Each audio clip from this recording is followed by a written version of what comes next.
వ్యాపారంలో అధికమైనటువంటి లాభాలు పొందటానికి విశేషంగా ఉసిరిక దీపాన్ని వెలిగించాలా? అవును.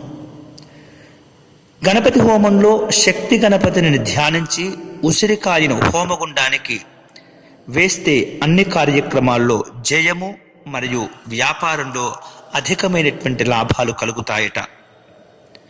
ఉసిరికాయ పొడిని కొబ్బరి నూనెలో కలిపి తలకు రాసుకుంటే తలలోని చుండ్ర కూడా తొలగిపోతుంది. శ్రీ మహాలక్ష్మి కవచం లేదా హృదయ పారాయణ చేసి ఉసిరికాయను దానం చేస్తే నిత్య దారిద్ర్యం తొలగిపోతుంది.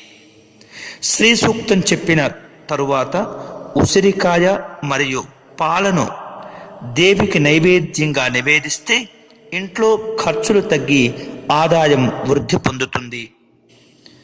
గంగానదిలో స్నానం చేసి గంగ పూజ చేసి పూజా విధులలో భాగంగా బంగారు ఉసిరికాయ సంకల్ప సహితంగా పూజను నిర్వహించి అనంతరం దానిని బ్రాహ్మణునికి లేదా సుమంగలికి దానం ఇస్తే మనస్సుకు ప్రశాంతత కలుగుతుందట.